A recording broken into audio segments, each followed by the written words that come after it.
Okay, we are doing our coffee cup painting for homework this week, and this is the video. I want you to choose a coffee cup that is white. I realize you might not have one that's completely white, so if it has text or a pattern on it, you can paint it anyway and just leave it, ignore the pattern and paint it as if the entire thing were white. If you don't have a white coffee cup, you could pick a similar object, or pick a black coffee cup or something that is at least one color. You're used to painting things that are white, so I think that is going to be the easiest thing for you to do for this painting. Okay, I also want to talk about painting medium. So we're going to use painting medium in this painting as we will every painting. You don't have to use painting medium as a painter, but generally it's something that's helpful to have around. And if you run out of what I give you and you haven't gotten more, or you just want some at home for your own paintings, this, let me see, put it in front of the light. This is what I'm going to use today. It's similar to what we have in school. I'm using Blick acrylic in school, but that's hard to get locally because we don't have a Blick store. So this is Liquitex Basic Acrylic Matte Gel Medium. You can get flowing medium, but that's much looser and not, I don't think, is useful and not what you're used to working with. So if I thought some of you might be in this situation where you need to go buy medium, or you want to go buy medium, so I thought I'd tell you that this is available at Michael's. I used a coupon. One of the reasons that we use Liquitex Basics is not only is it a good, like a fairly good product for the price, but it's also highly readily available. Okay, so I'm going to use a pencil to lay out my drawing.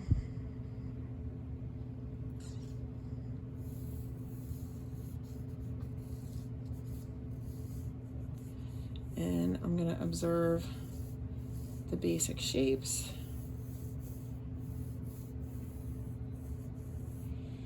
I'm going to look at the proportions.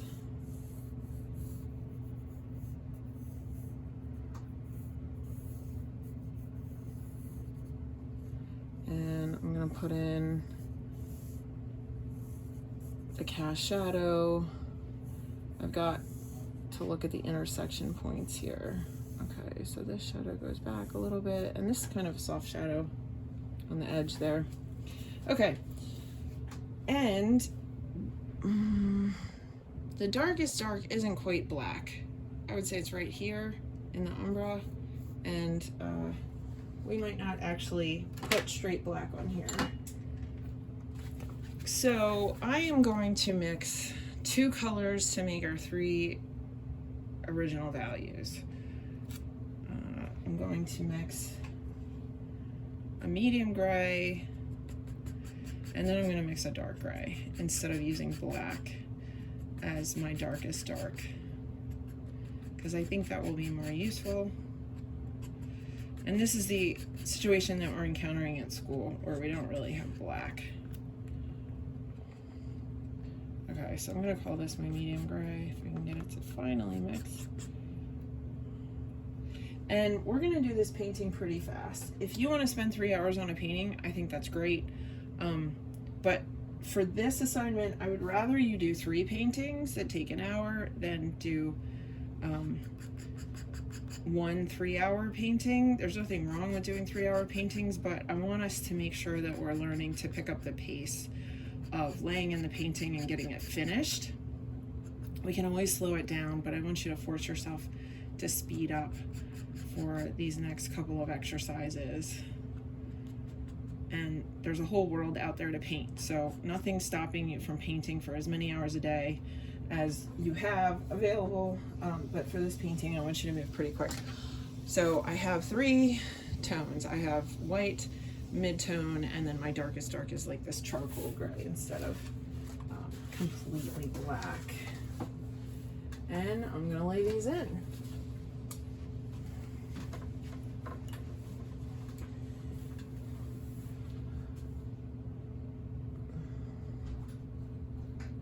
And I want to get this covered as quickly as possible, and I've got to just make basic decisions about how dark or light I want everything to be.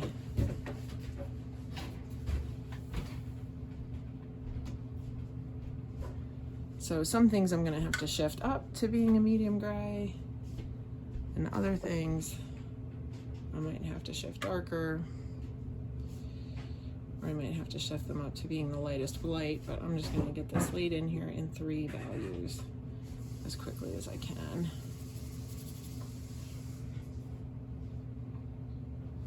And that means I need to move my paintbrush quickly. And acrylic, as some of us are still getting used to in class, sometimes I'm surprised people say, oh, I made a mistake, what do I do? It just paints over itself. So if you make a mistake, or if you change your mind about something, you just paint over it. You might have to wait a little bit for it to dry, but to get it to really be paintable. But this is acrylic paint, it doesn't take long.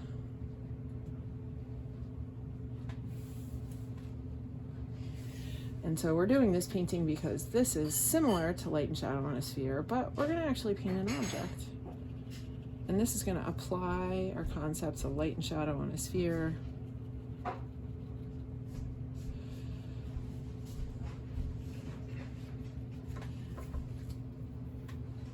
Okay.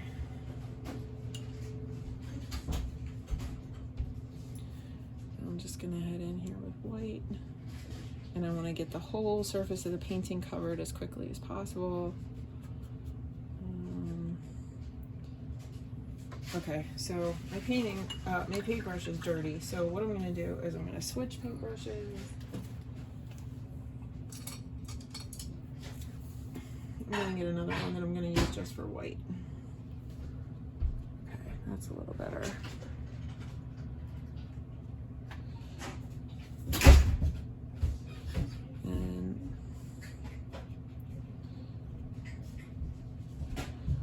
I'm in a little race with myself here. I'm pushing myself. How fast can I just get it covered? Because I can't really see my painting until I have all these values covered. And there is no reason to just paint the whole thing over with white or gray or anything like that.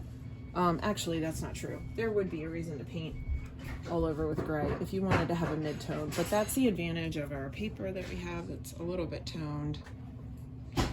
It helps us see where we're painting instead of just painting white on white. We can get an idea of relative value before we really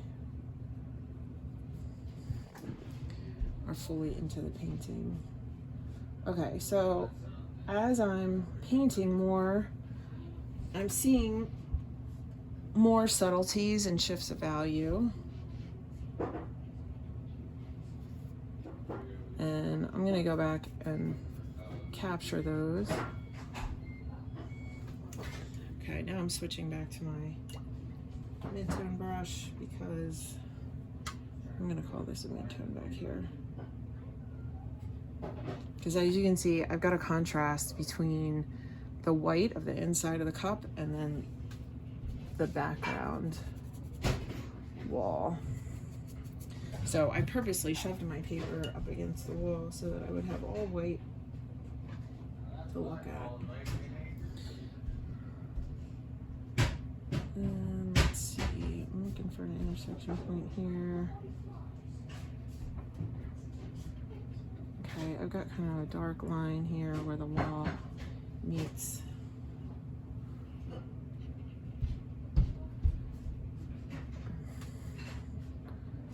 Okay, and you're probably not going to be as fast as me, but try to keep up. This is going to help you pace.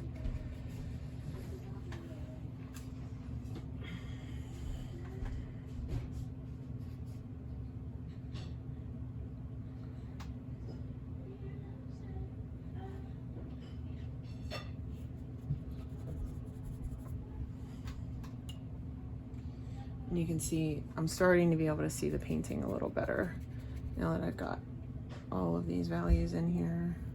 And I don't want to use a lot of texture with my paint. I want to make sure the paint's nice and smooth because I want to be able to paint over it really easily.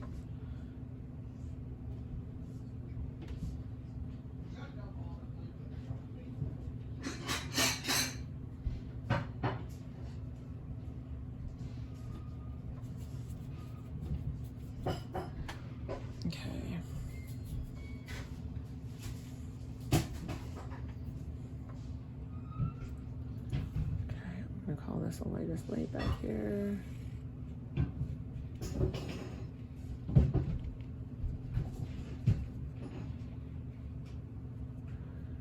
And I'm gonna go back in and look at all of this in terms of these edges are a lot softer than I have, but at least I have something in there. And now I can measure not only the value, but I can measure the shapes against each other. So I think this is pretty much wrong, but we'll go back.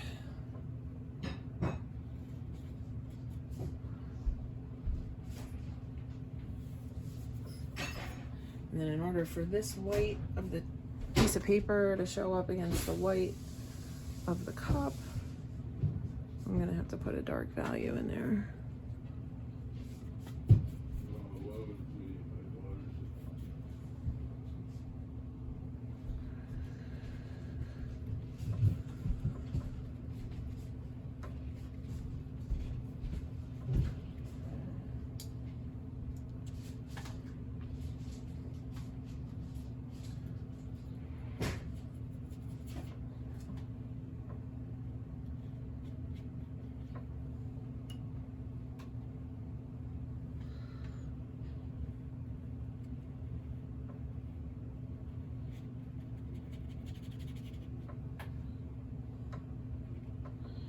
Okay, I missed a spot up here.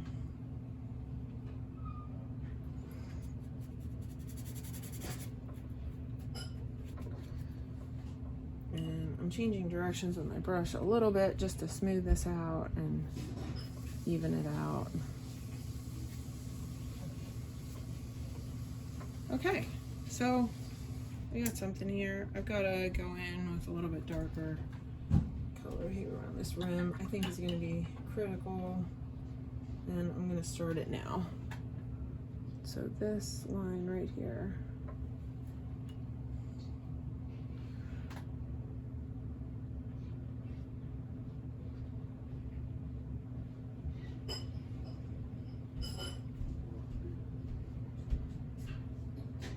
okay, and this is the darkest dark.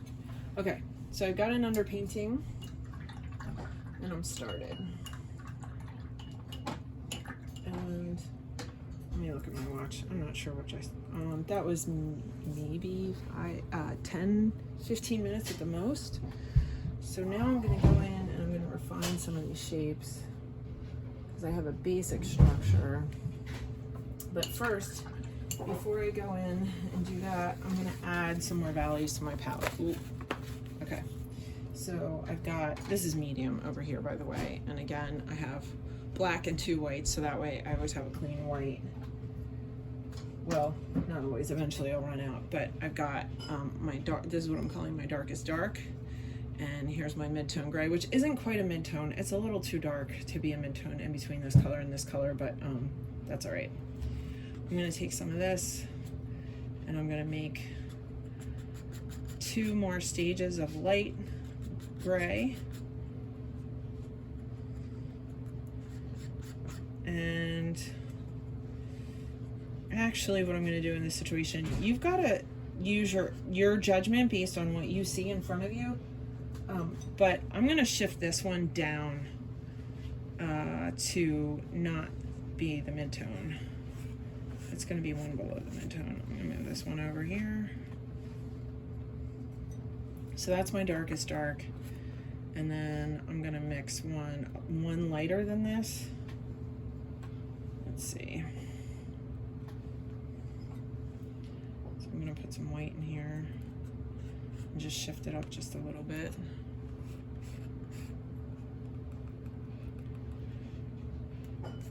This is not different enough, so I need to add some more white.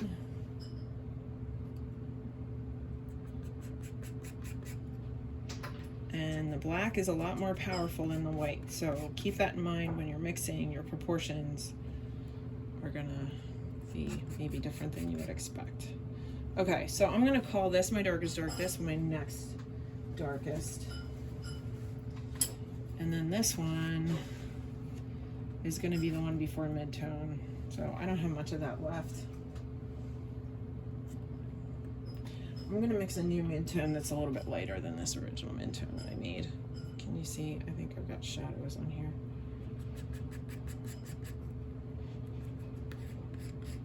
So I'm trying to go one step lighter than this one, which was my original midtone. But as I was painting with it, I realized I really have almost nothing this color that would be useful for a midtone, because a midtone should be able to go a lot of places on my painting. Okay, that's probably too light. So let me shift that over to the next one above the midtone. I'm not doing a good job of mixing these very well. Okay. And then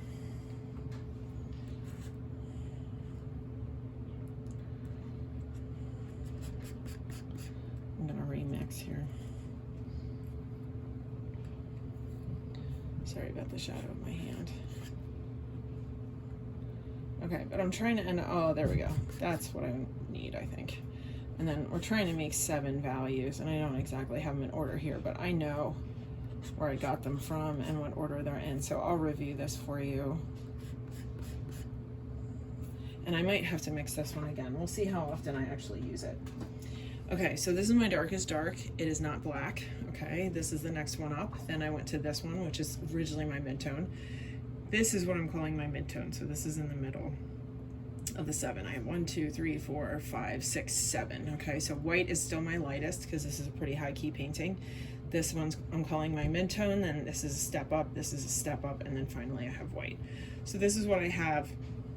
If you meander this way through my palette, that's my 7 values. So I'm going to use those 7 values to go back into this painting and make them make the values more subtle.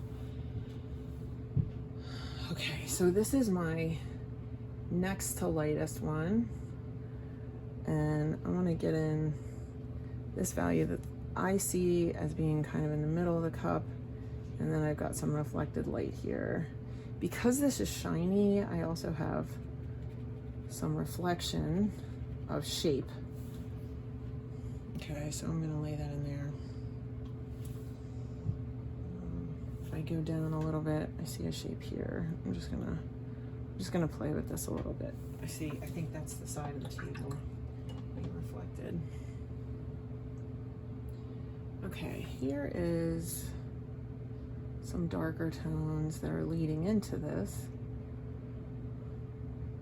So I think my darkest dark is really on the rim of the cup right here and down here. This might be too dark. Let me go up again. And I'm gonna dip in medium here. I don't want to just keep redrawing. I want to shift the color. Excuse me, shift the value. I don't necessarily want to repaint my cup constantly. So this is where medium comes in very useful, because it keeps me from having to remake it. I can just shift the tone. Okay, I'm going back in with, this is my right below white. I'm gonna shift that shape over there.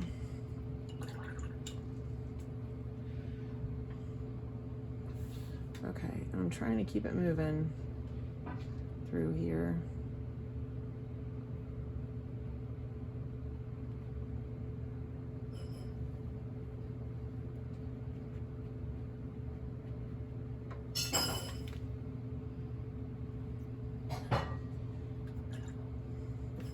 I'm gonna grab a brush that I'm gonna use just for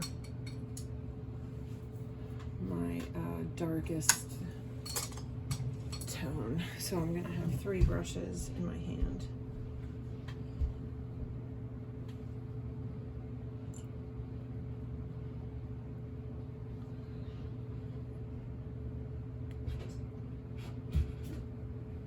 So I know my darkest value is down here somewhere. And then up here. Those are the two spots, I think. Well, I've got a darkest value here too. So when I get to a value, I want to compare one value plane with another, because that's what's creating an edge. It's not actually an outline. I'm not outlining with black or anything like that to define my shapes. I'm looking at where does one plane of value meet another plane of value. And then once I determine what value that's going to be, then I want to find it other places. And that keeps me working around my painting all the time.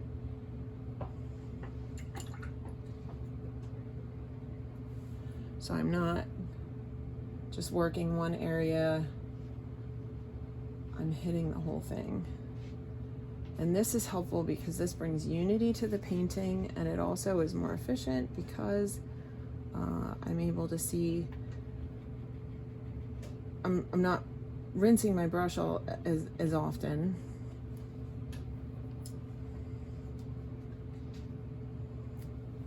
Because I'm hitting these values while I have it on my brush.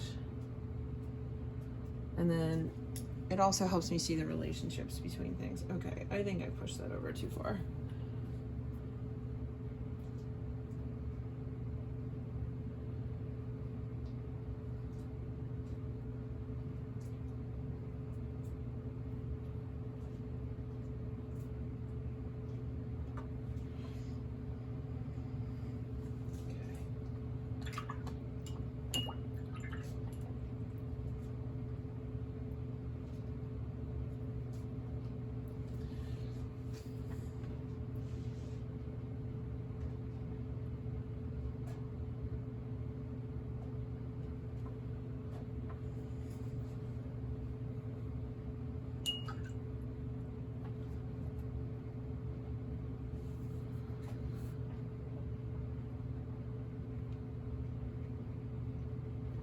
So you should paint in any order that makes sense to you.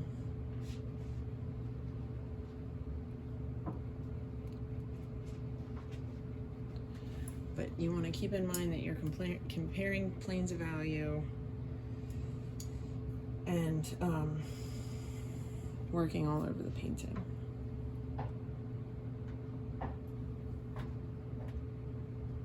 So this is a hard edge.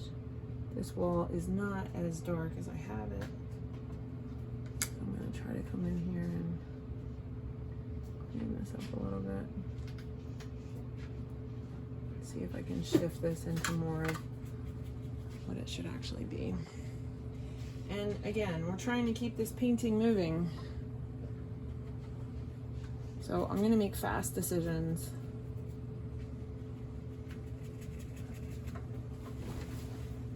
Because I need to see the whole thing develop at once in order to know what I should be doing. Okay. It's not quite dark enough.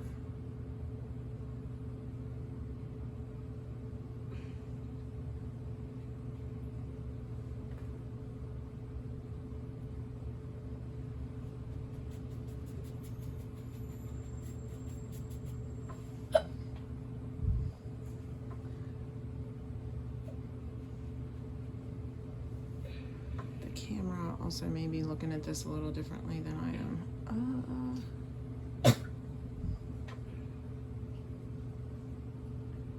Like your angle may be different than mine.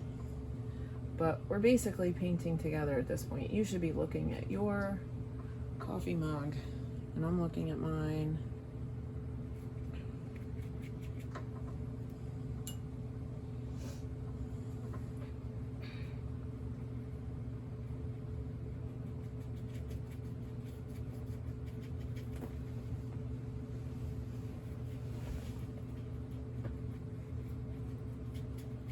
And as you can see, I'm just painting right over this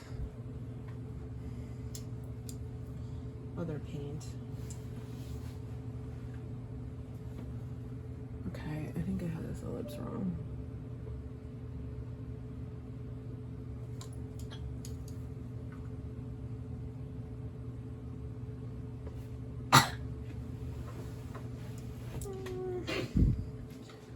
sure I'm helping myself here, but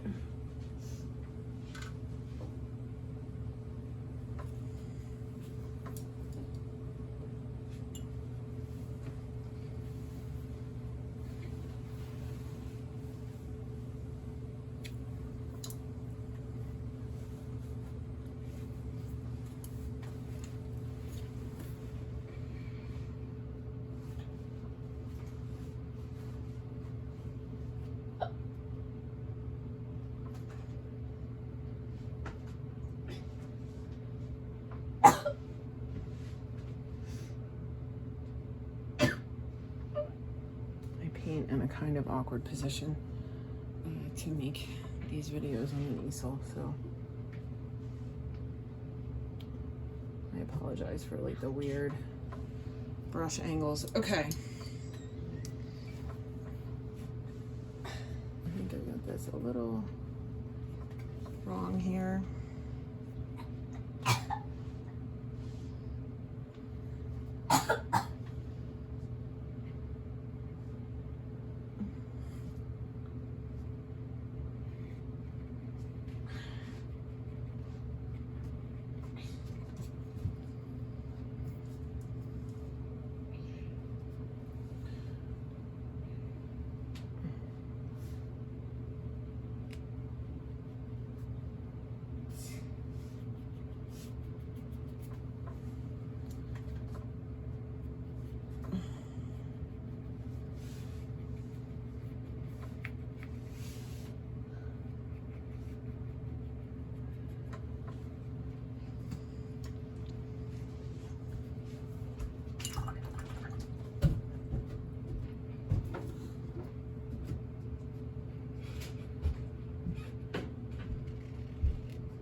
Bristles is trying to get away from me. No.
Okay, I'm gonna try to get this handle completely finished. Looking at where it meets, how it meets.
Okay.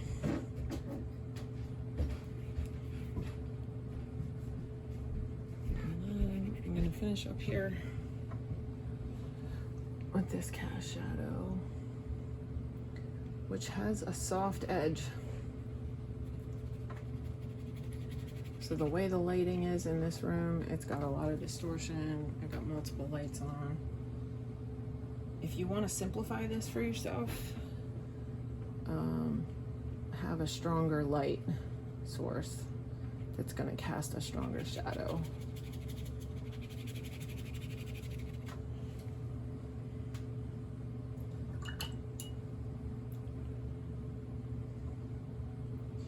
And I'm trying to finish this painting up pretty quickly because I don't want it, I want to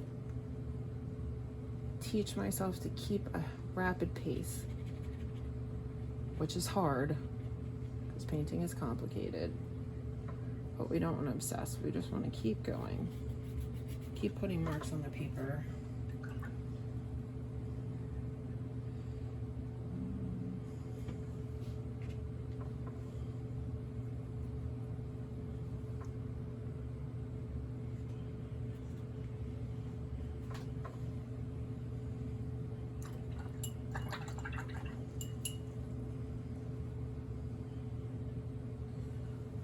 Middle area needs to get a little bit darker. Yep, darker than that.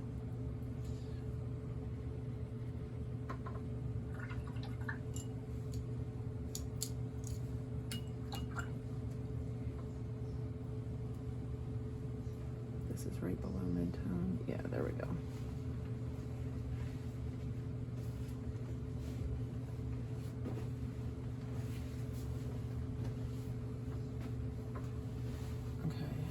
Redraw this the whole time I'm doing it, so I'm gonna grab some painting medium to feather these edges.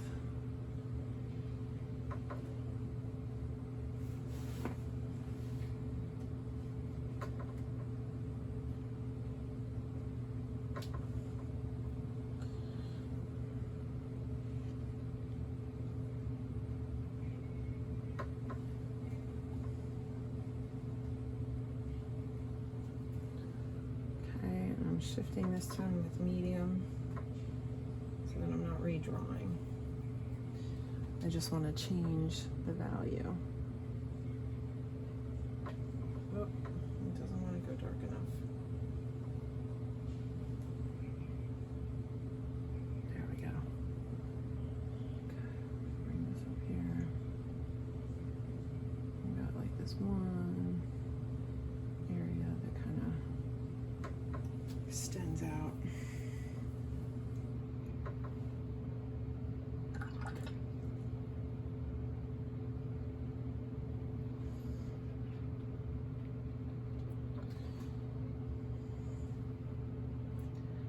Okay, I'm gonna look. Do I have the main ideas that are in what I see? Is there something critical that I don't want to miss? I don't love this area over here. I'm gonna see if I can clean that up, and then I think we might be done. I'll have to look at it one more time. Okay, this is pretty light over here.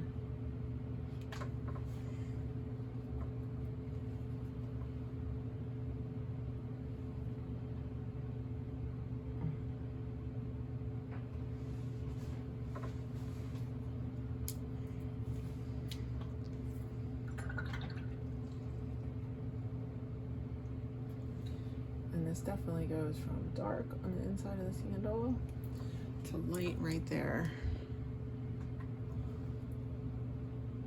And dark up here, which is pretty interesting.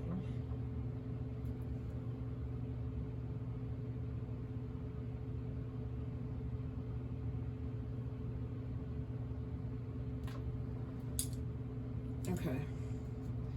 Now, this isn't a hyper polished painting. I don't have everything like as smooth as it absolutely could be, but I got the main ideas in here. And I observed multiple values. Clean this up just a little bit. And I made a whole painting. So this is what I want you to do. I don't want you to spend more than an hour. If you want to do this 15 times, do it 15 times. That's great.